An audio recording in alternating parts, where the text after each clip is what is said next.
시청자 여러분 안녕하십니까? 이슈를 더 쉽게 풀어드리는 더 뉴스 시작합니다. 민주당 이재명 대표의 최측근 2명에 대한 검찰의 본격 수사의 칼끝이 이 대표 턱밑까지 올라왔다는 분석 속에 야당의 반발이 거세지고 있습니다. 대통령의 동남아 순방 전용기에 MBC 기자들의 탑승을 배제한 것을 놓고도 여야가 격돌하고 있습니다. 더 정치 시간에 풀어봅니다.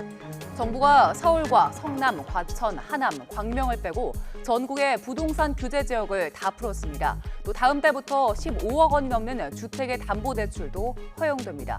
부동산 시장에 미칠 영향 짚어보겠습니다. 먼저 오늘의 주요 뉴스부터 보시겠습니다. 윤석열 대통령이 아세안과 G20 정상회의 기간 동안 조 바이든 미 대통령과 기시다 후미오 일본 총리 이렇게 3개국 정상회담을 갖습니다.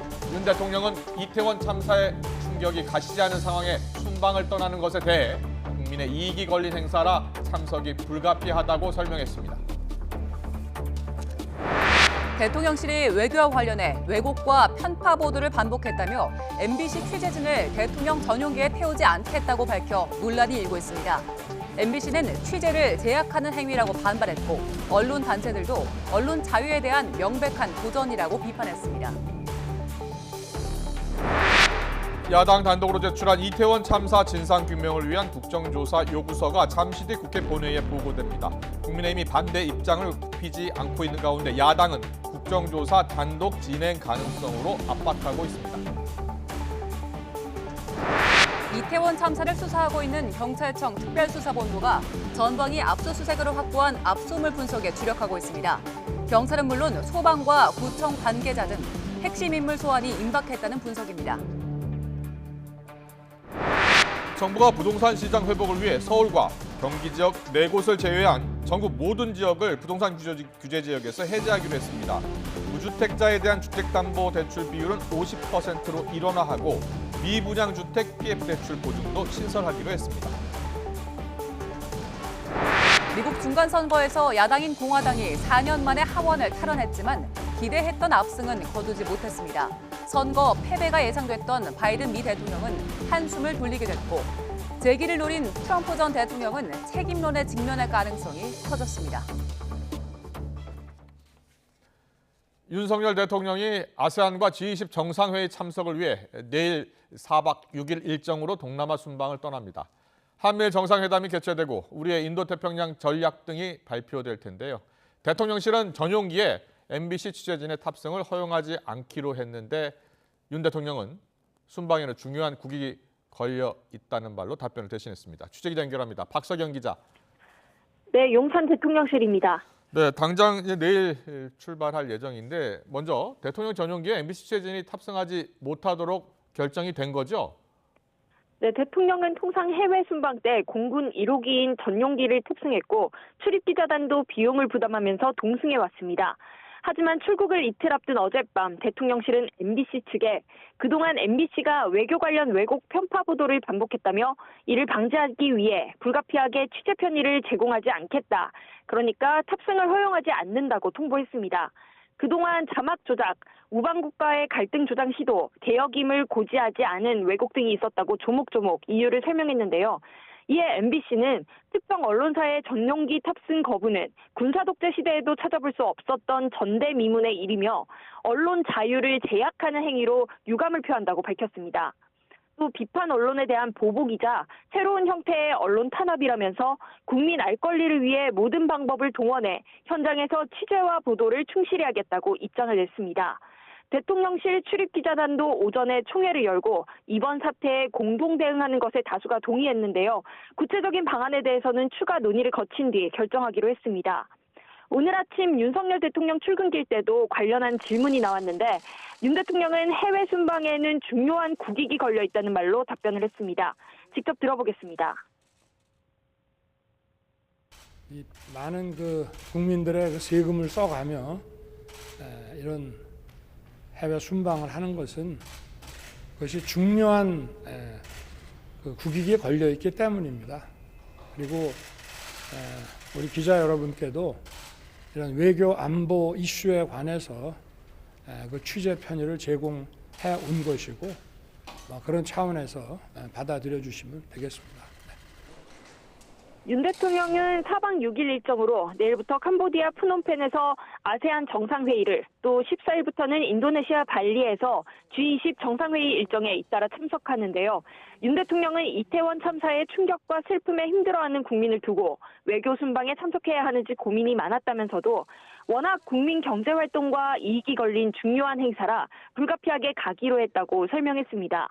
아세안에서 자유와 평화 번영에 기초한 우리나라의 인도태평양 전략 원칙과 한 아세안 연대 구상을 발표한다고 했는데요. 또 한미일 정상회담이 확정됐고 추가로 양자회담도 협의 중이라고 예고했습니다.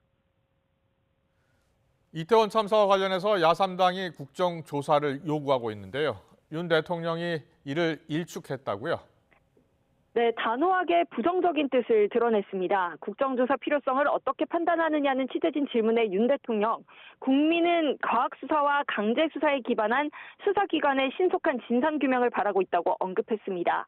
국정조사는 강제수사권이 없다는 점을 강조하면서 검경수사가 우선이라는 걸 재확인한 건데 직접 들어보겠습니다. 일단 경찰 수사, 그리고 송치받은 후에 신속한 검찰 수사에 의한 진상 규명이 국민들께서 더 바라시고 계시지 않나 이렇게 생각합니다.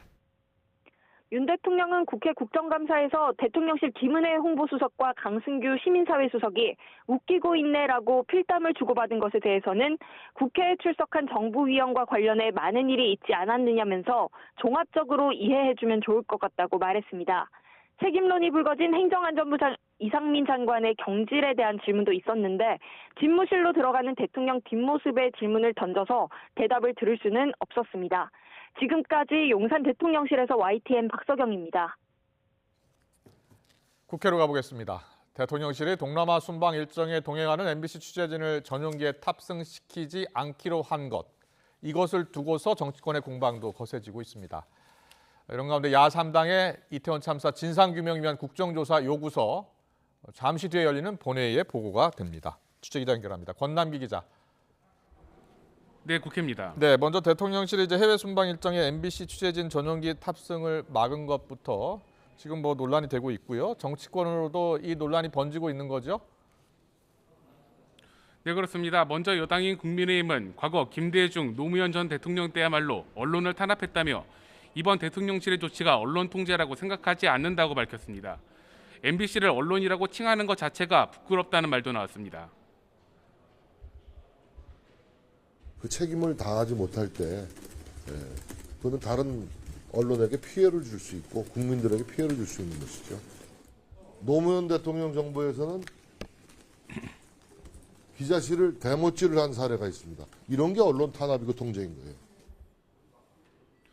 네, 반면 민주당은 대통령 자신이 비속어를 사용해 논란이 됐음에도 이를 보도한 언론사에 전용기 탑승을 막은 건 치졸하다고 꼬집으며 언론을 나팔수로 길들이겠다는 비열한 의도라고 지적했습니다.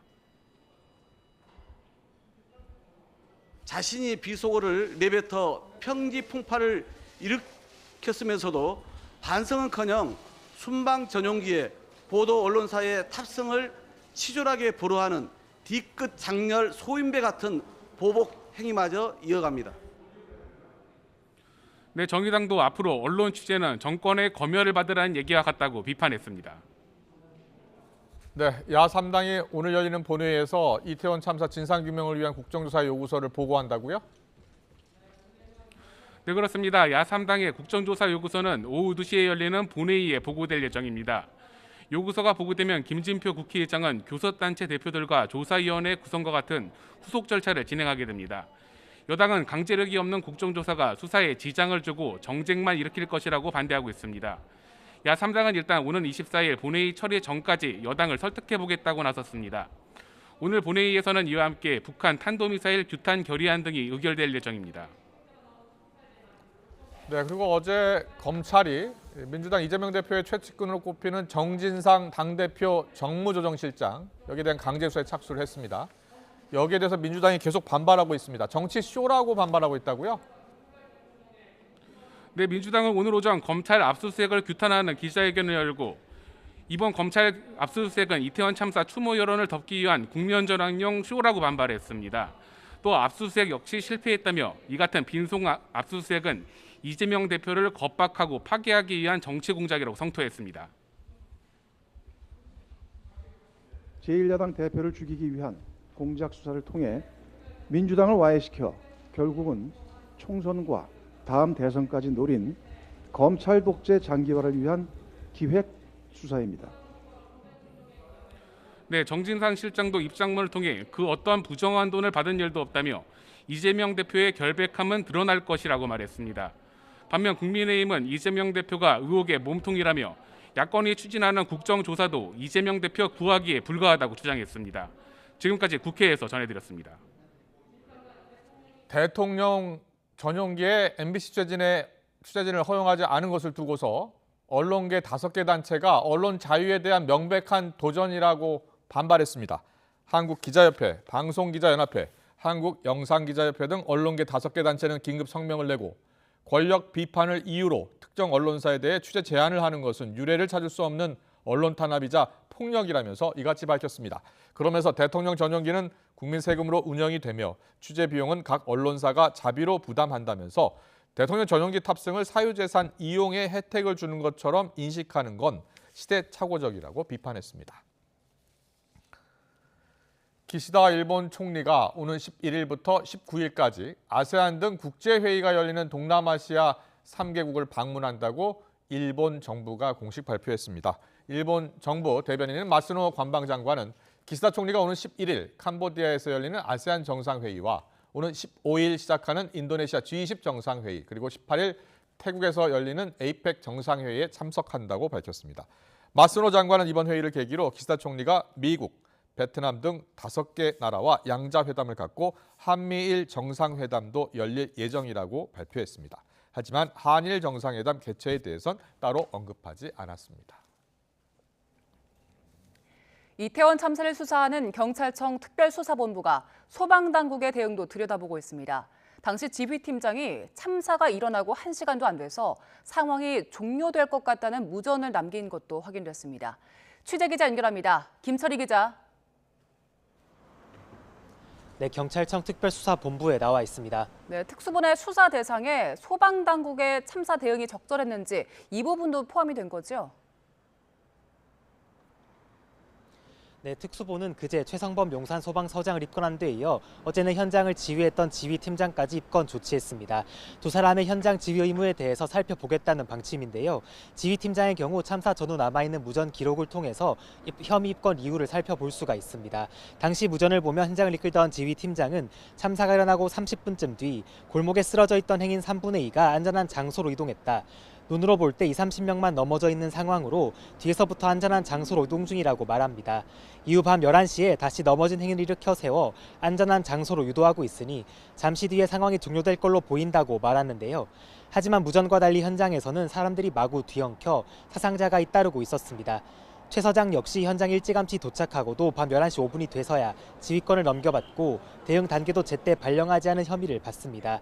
또 소방이 해밀턴 호텔 앞에서 안전 근무를 하기로 한 계획을 제대로 지켰는지도 들여다보고 있는데요. 이처럼 소방 지휘부에 대한 수사가 본격화되자 일선에서는 반발이 터져 나오고 있습니다. 직접 들어보시겠습니다. 업무를 하다 보면 조그마한 실수나 그런 건 있을 수 있지만 그 현장에서 마지막까지 처음으로 도착해서 마지막까지 지켰던 게 우리 소방이었는데 저희는 할 만큼 다 했고요. 억울한 부분이 너무 많이 있습니다. 구청이나 주변 호텔 등에 대한 수사는 어떻게 진행되고 있습니까? 네, 우선 경찰은 어제 해밀턴 호텔과 대표이사의 자택, 또 참고인의 자택 등 3곳에 대해서 압수수색을 실시했습니다. 해밀턴 호텔은 불법 건축물을 세워 도로를 비좁게 만든 혐의를 받는데 경찰은 압수수색에서 확보한 자료를 통해 불법 건축물이 이태원 참사 원인으로 작용했는지 살필 계획입니다. 그제 특수본은 용산구청 등에 대해서도 강제 수사를 벌였는데요. 특히 용산구청장실에서는 헬로윈 안전대책 관련 자료 등을 압수해 분석하고 있습니다. 이태원 일대에 많은 인파가 몰릴 것을 예상하고도 사고 방지 대책을 세우지 않는 등 참사를 키운 혐의를 받는 박희영 용산구청장은 이미 입건된 상태입니다. 피의자들 소환 조사도 곧 이루어지는 겁니까? 내 임재전 용산서장 등 핵심 피의자들에 대한 소환 조사도 이번 주 안에 이루어질 것으로 보입니다. 참사 관련 보고서를 삭제하라고 지시한 혐의로 대기 발령된 용산경찰서 정복과장 등도 소환 대상이 될 수 있습니다. 특수본은 주요 피의자 소환에 앞서 골목에 기름을 뿌려 사고를 유발했다는 의혹이 제기된 각시탈 관련자 2명을 참고인 신분으로 불러 조사하고요. 용산경찰서 정복과 정보관 등에 대해서도 참고인 조사를 진행할 예정입니다. 소환 조사가 본격화되면 이후에는 수사가 대통령실이나 행정안전부 등 더 높은 윗선을 향할 가능성도 조심스레 제기되고 있습니다. 지금까지 경찰청 특별수사본부에서 YTN 김철입니다. 서울 용산구가 지난달 중순 자신들이 후원한 지구촌 축제 때는 직원 1,000명을 넘게 투입하고 경찰과 도로도 통제했습니다. 그런데 2주 뒤인 헬로윈 때는 대응이 달랐죠. 똑같이 이태원에서 열렸지만 안전관리 대책에 소홀했던 정황이 속속 드러나고 있습니다. 사전 대책회의도 부실했는데 심지어 박희영 구청장은 모두 불참했습니다. 강민경 기자의 보도입니다. 이태원 참사가 일어나기 2주 전, 이태원 상인연합회는 지구촌 축제란 행사를 열었습니다. 당시 후원자로 나선 용산구청은 자체 직원만 1,078명을 투입했습니다. 경찰과 함께 도로도 통제해서 이틀간 100만 명이 몰렸지만 큰 사고 없이 끝났습니다. 그러나 헬로윈은 달랐습니다. 참사가 발생한 밤, 용산구청의 당직자는 고작 8명. 그마저도 대부분 쓰레기 무단 투기를 단속하는 환경과와 자원순환과 소속이었습니다. 사전 대책회의도 부실했습니다. 참사 사흘 전 용산구청은 헬로윈 대비 회의에 경찰과 상인을 불렀는데 주말 동안 쓰레기를 버리지 말라고 부탁한 게 다였습니다. 경찰 측이 오히려 질서유지 대책을 논의하자며 요구할 정도였습니다. 참사 이틀 전에 열린 긴급 대책회의에서도 용산구는 특별 방역과 거리 청결, 시설물 안전 위주로만 신경을 썼습니다. 더군다나 박희영 용산구청장은 주민 야유회 등을 이유로 2차례 헬로윈 회의에 모두 불참했습니다. 청장님께서 남이장군 일정 참석 때문에 회의 참석 못하셨는데 박 부청장은 참사 발생 직전 압사 우려 신고가 쏟아질 때에도 별다른 지시를 내리지 않고 인근 자택으로 귀가해 논란이 됐습니다. 참사 후엔 구청이 할 수 있는 일은 다 했다는 취지의 발언을 했다가 여론의 문매를 맞더니 그 뒤론 국회 현안보고에 참석한 것 말곤 자맹 중입니다. 여러 가지 지금 큰 희생이 난 것에 대한 제 마음의 책임입니다. 이런 가운데 경찰청 특별수사본부는 박 구청장을 업무상 과실치사상 혐의로 입건했습니다. 특수본은 또 지난 4월 용산구의회가 상권 활성화를 위해 음식점도 클럽처럼 운영할 수 있도록 허용한 이른바 음식점 춤 허용 조례가 참사 피해를 키웠다고 판단하고 이 부분도 자세히 들여다보고 있습니다. 특히 박 구청장이 춤 허가 업소로 선정된 업체와 유착관계가 있는지 수사하고 있는 걸로 알려졌습니다. YTN 강민경입니다.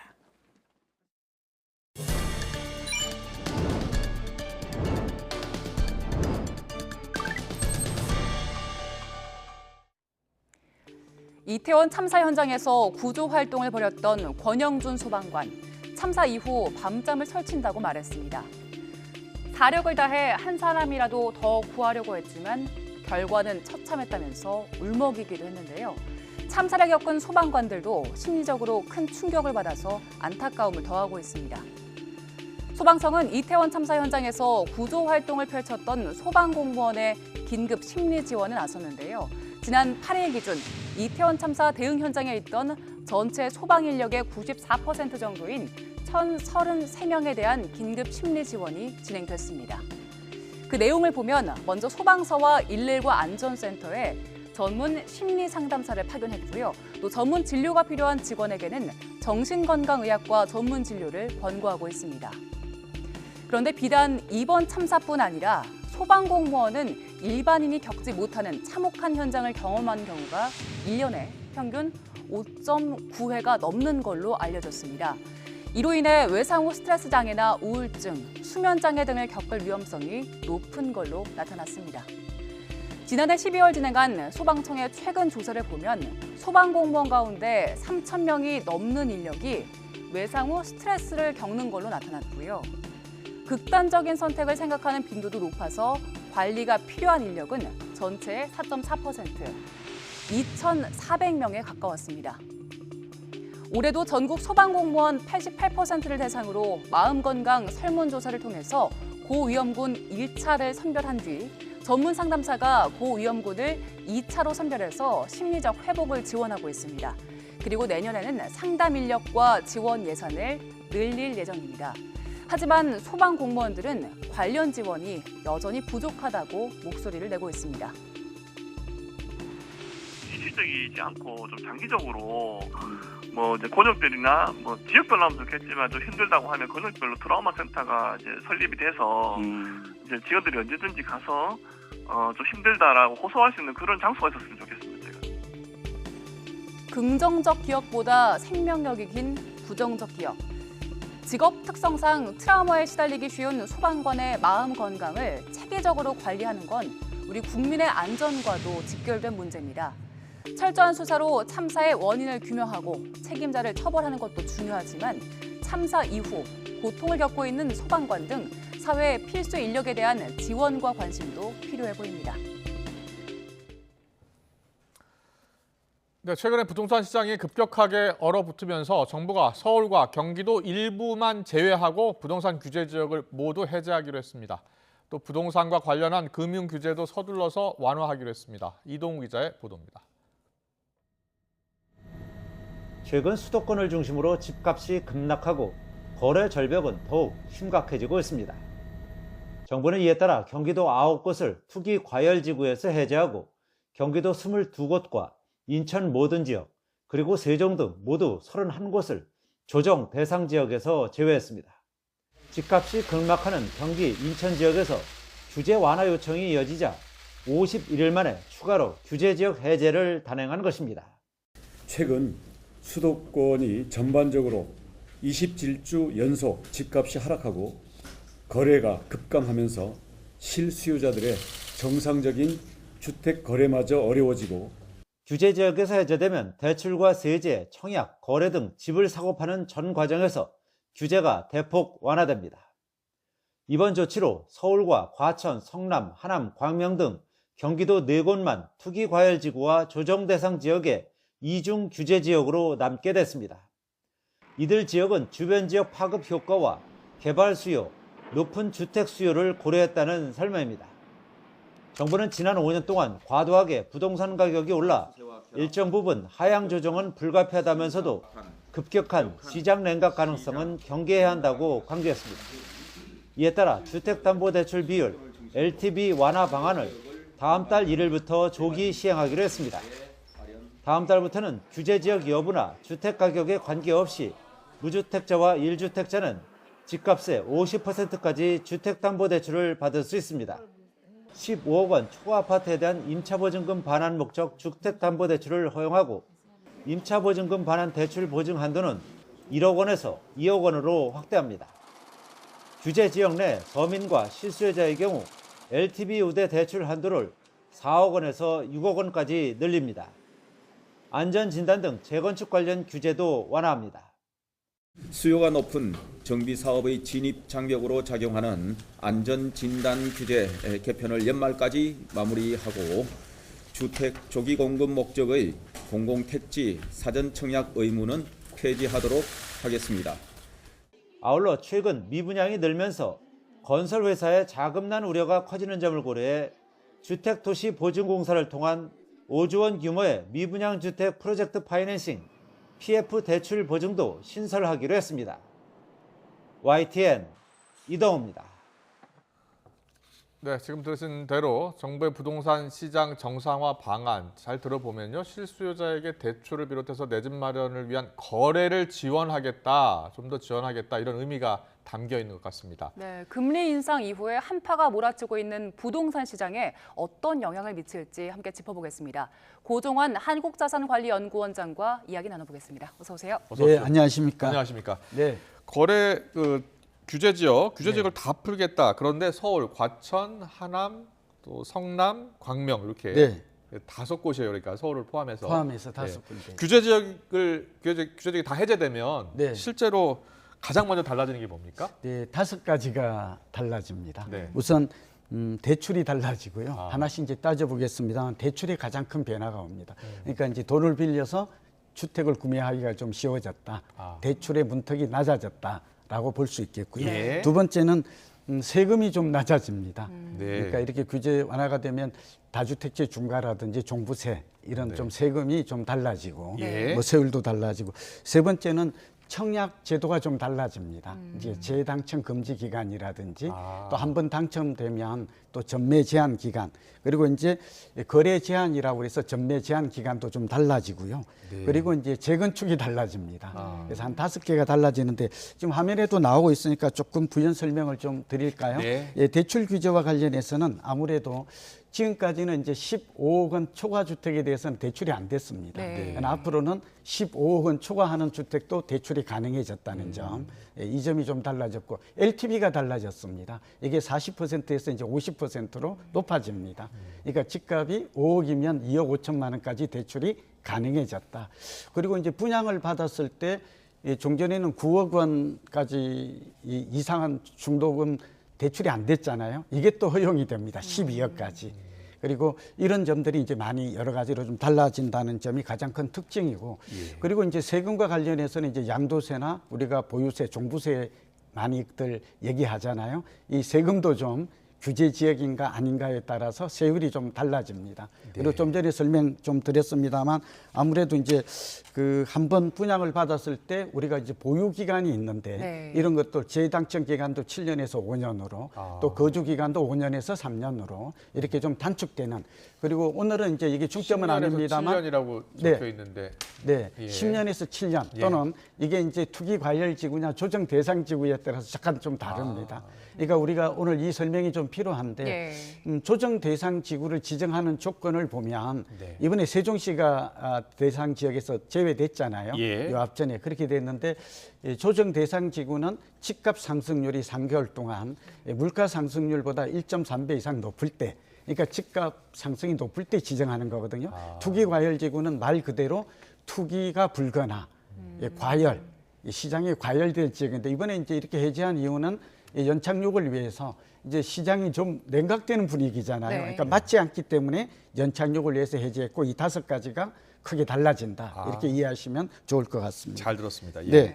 올 들어서 벌써 3번째 규제를 푸는 거잖아요. 근데 달라지는 것 중에 하나로 대출 꼽아주셨는데 요즘에 금리가 워낙 높아서 대출이 완화가 돼도 실수요자들에게 좀 도움이 될지 그 부분도 궁금한데 어떻게 보세요? 네, 실수요자에게는 상당히 도움이 될 것 같습니다. 좀 전에 이제 좀 빠졌습니다만 생초자, 생애 최초 주택 구입자에 대해서는 4억 원에서 이제 그동안 이 주택 가격 한도가 4억이었는데 이게 6억으로 높아졌습니다. 그리고 LTV 한도도 70에서 80으로 높아지고 있고요.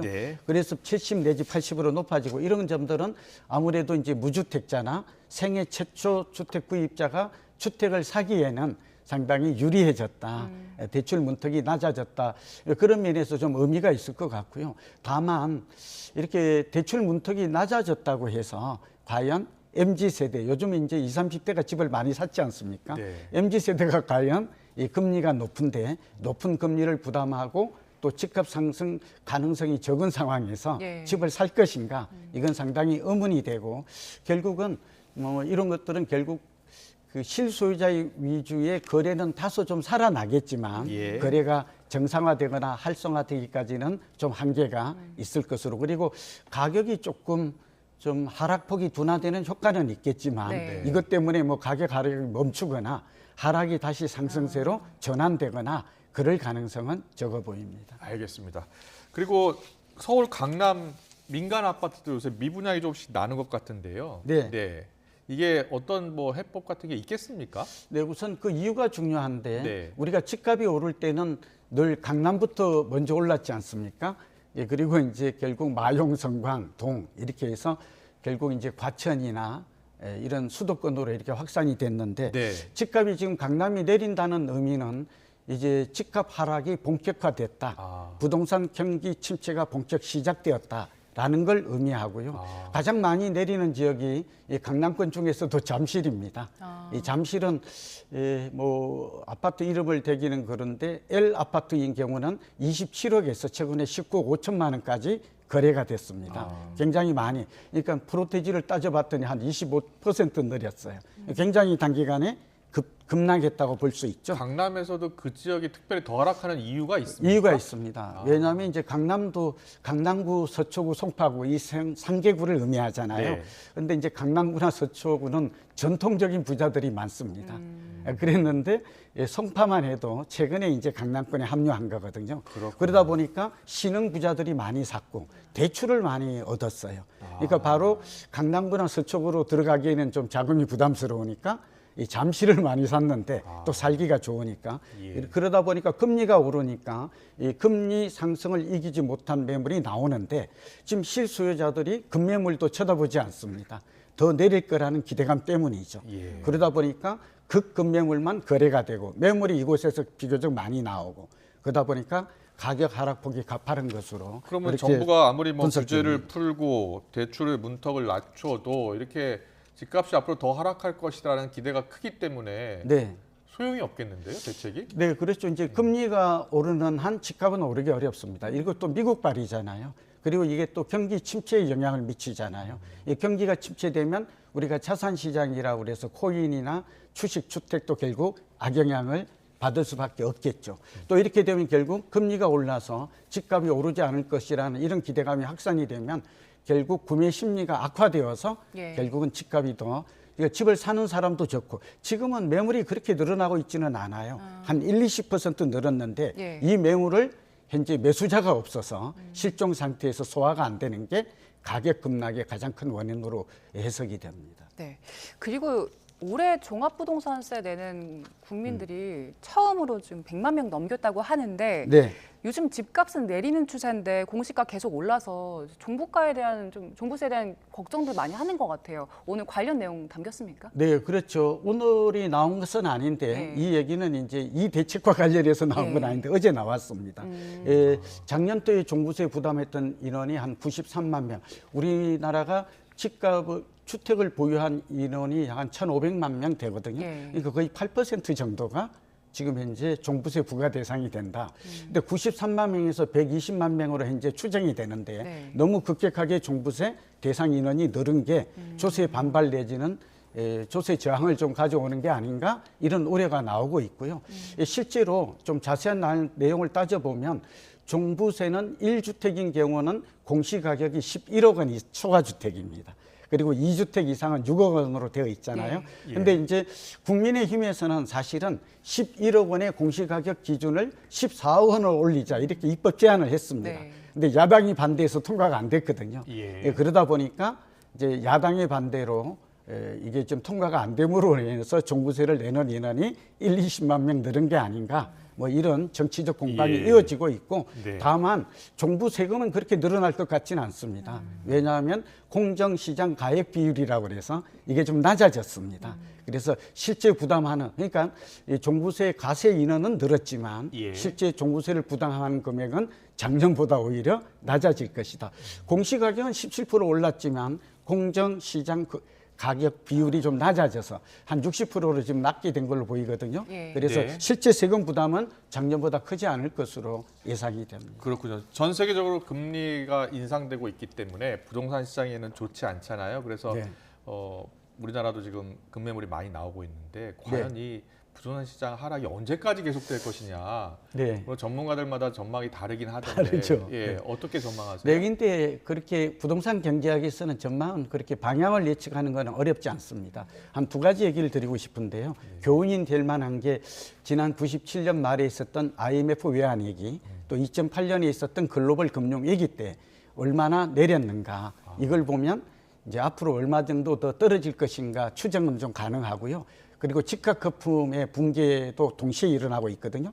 요점을 말씀드리면 고점 대비해서 35%가량 빠진 적이 있습니다. 이 두 경우 경제 위기가 왔을 때. 98년하고 2008년에. 그때 그때도 이제 금융과 부동산이 동시에 복합 불황에 빠지는 위기가 있었거든요. 지금도 그런 현상이 좀 나타나고 있지 않습니까? 그렇게 본다면 고점 대비해서 평균 35%가량은 좀 언제든지 빠질 수 있다.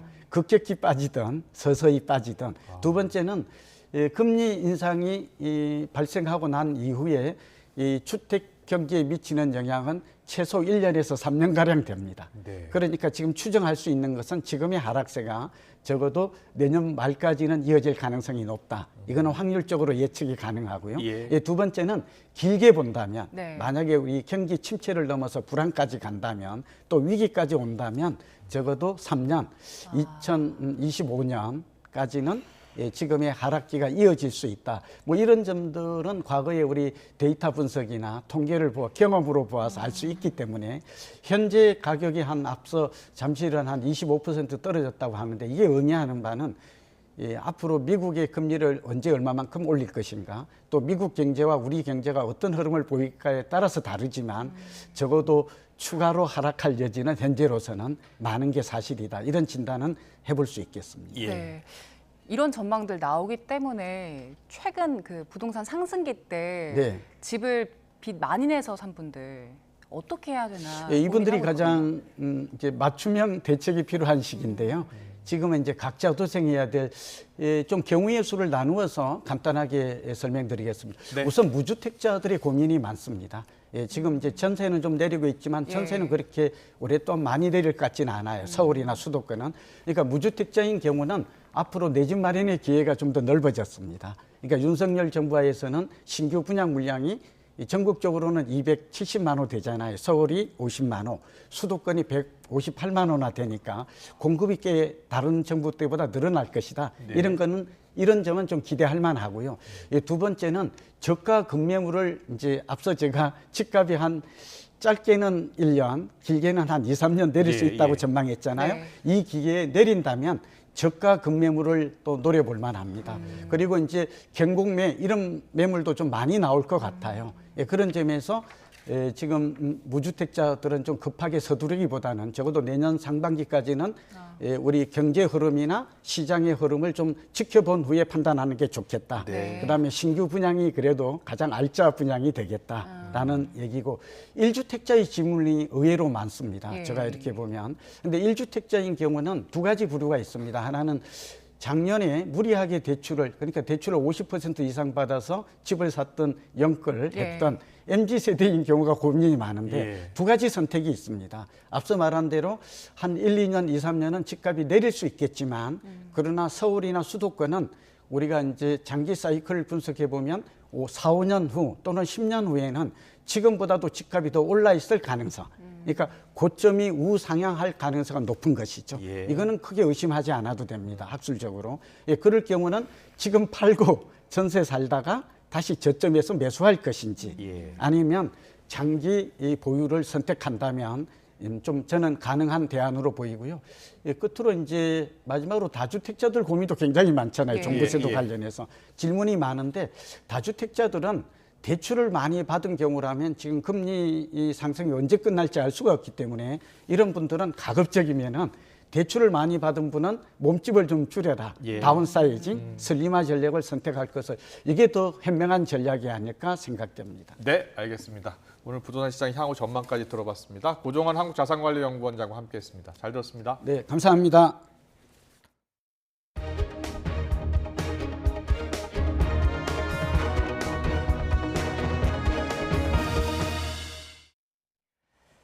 코로나19 신규 환자는 5만 5천여 명으로 목요일 기준 8주 만에 최다를 나타냈습니다. 확진자 규모가 늘면서 사망 피해도 이틀 연속 50명을 넘겼습니다. 취재기자 연결합니다. 최명신 기자. 네, 최명신입니다. 네, 코로나19 발생 현황 전해주시죠. 네, 오늘 0시 기준 코로나19 신규 환자는 55,365명입니다. 어제보다 7천여 명 적습니다. 하지만 일주일 전과 비교하면 8천여 명, 2주 전보다는 2만 명 정도 늘어 증가세를 유지했습니다. 목요일 발표 기준으로 8주 만에 가장 많은 숫자입니다. 감염 재생산 지수도 3주 연속 1을 웃돌면서 겨울철 재유행이 본격화하는 양상입니다. 정부는 올겨울 7차 유행 규모가 지난 여름 6차 때와 비슷할 것으로 내다봤습니다. 지난 여름 당시 하루 최대 확진자는 18만 명 수준이었습니다. 정부는 또 7차 유행 정점에 도달하는 시기를 변이 유입 상황에 따라서 다음 달 또는 그 이후가 될 것으로 예측했습니다. 위중증 환자는 323명으로 일주일째 300명대를 기록했습니다. 위중증 환자는 지난 여름 재유행 때 500명대 후반에서 정점을 찍고 계속 감소해 지난달 20일 200명대 아래로 떨어지기도 했는데요. 이후엔 계속 증가세를 보이고 있습니다. 사망자는 52명 발생해 이틀 연속 50명을 넘겼습니다. 위중증 환자 수가 늘어나며 중환자 병상 가동률도 4주째 증가하고 있습니다. 어제 오후 5시 기준 전국 중환자 병상 가동률은 29.3%로 30%에 바짝 근접했습니다. 하지만 추가 접종률은 전체 인구 대비 3.1%로 크게 낮은 수준입니다. 특히 고위험군인 60세 이상 접종률은 9.3%에 그치고 있어서 방역당국이 적극적인 추가 접종을 거듭 당부하고 있습니다. 지금까지 사회부에서 와이튼 최명신입니다. 서울대병원 등 국립대병원 노동자들이 정부의 인력 확충과 의료 공공성 강화 등을 요구하며 총파업에 나섰습니다. 민주노총 공공운수노조 의료연대본부 서울대병원 분회는 서울대병원 본관 앞에서 파업 출정식을 열고 정부의 의료 민영화와 인력 감축 시도를 중단하라고 촉구했습니다. 간호직 등 전체 조합원 3,900명 가운데 응급실이나 수술실 필수 유지 인력을 제외한 900여 명이 출정식에 참여했고 서울대병원이 위탁 관리하는 보라매병원 간호사 등도 현장에 모였습니다. 경북대병원 노동자 200여 명도 조금 전 오후 2시부터 하루 동안 파업에 돌입했습니다. 출소를 하루 앞두고 다시 구속됐던 아동 연쇄 성범죄자 김근식이 과거 또 다른 아동을 강제추행한 혐의로 다음 달 첫 재판을 받습니다.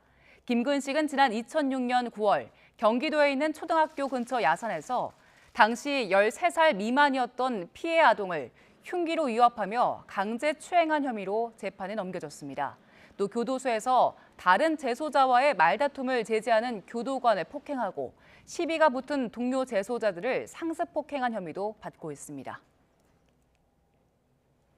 사망보험금을 노리고 어머니에게 화학 약물을 먹여 살해한 딸이 경찰에 붙잡혔습니다. 인천 계양경찰서는 어제 오전 인천 계양구에서 30대 중반 여성 A씨를 존속살해 혐의로 긴급 체포해 구속영장을 신청했습니다. A씨는 홀로 사는 60대 어머니에게 화학 약물을 먹여 숨지게 한 혐의를 받고 있습니다. 생후 9개월 된 영아를 학대한 혐의로 30대 친모가 경찰에 체포됐습니다. 그제 오전 9시쯤 아기가 숨을 쉬지 않는다는 친모의 신고를 받은 소방당국은 아들 A군을 인근 병원으로 이송했지만 A군은 이송 당시 심정지 상태로 인공호흡기에 의존해서 호흡할 만큼 상태가 위중했습니다. 병원 의료진은 A군에게서 탈수와 영양실조 증상을 확인한 뒤 아동학대를 의심해서 경찰에 신고했습니다. 미국 중간선거에서 야당인 공화당이 4년 만에 하원을 탈환했지만 기대했던 압승을 거두지 못하면서 표정이 밝지 못합니다. 민주당이 선전했다는 평가를 받는 가운데 바이든 대통령은 민주주의를 지켜냈다고 자평했고 트럼프 전 대통령은 책임론에 직면할 위기에 처했습니다. 워싱턴에서 권준기 특파원이 보도합니다. 공화당은 하원 의석 과반인 218석 확보가 유력해지자 일찌감치 승리를 선언했습니다. But when you wake up tomorrow, we will be in the majority and Nancy Pelosi will be in the minority. 상원 선거는 경합지 3곳에서 박빙승부를 이어가며 최종 승자를 결론내지 못했습니다. 특히 조지아주는 과반 득표자가 나오지 않아 결선 투표를 치르게 됐습니다. 경우에 따라 상원 주도권의 향방은 한 달 뒤에나 판가름 날 수 있습니다. We know that when they're finished counting the votes from today's election, that we're going to have received more votes than my opponent. We know that. 공화당의 하원을 내줬지만 바이든 대통령은 레드웨이브, 공화당 압승을 막고 의석수 격차를 최소화했다고 자평했습니다. 만약 민주당이 상원 주도권을 유지할 경우 절반의 승리로 기록돼 바이든 어깨에 더 힘이 들어갈 전망입니다. Our democracy has been tested in recent years, but with their votes, the American people have spoken and proven once again that democracy is who we are. 트럼프 전 대통령은 선거에서 큰 승리를 거뒀다고 애써 포장했지만 자신에 대한 책임론을 사전에 차단하기 위한 포석이라는 분석입니다. 선거 직전 대선 출마를 예고하며 민주당 표결집에만 보탬이 됐다는 비판이 나오고 있는 겁니다. 대신 플로리다에서 압승을 거두며 주지사 재선에 성공한 론 드샌티스가 트럼프 대안으로 더욱 주목받기 시작했습니다. And I have only begun to fight. God bless you all. Thank you very much. Thank you for a historic landslide victory.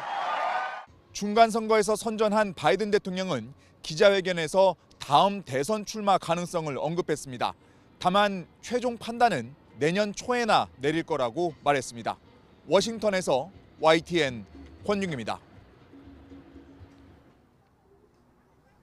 온화한 늦가을날씨를 느낄 틈도 없이 고농도 미세먼지가 기승입니다. 희뿌연 먼지가 쌓여가면서 대부분 지역의 대기질이 탁한데요. 특히 서울 등 중서부 지역에는 초미세먼지 주의보가 내려져 있고 평소보다 먼지 농도가 2배에서 3배가량 높게 치솟아 있습니다.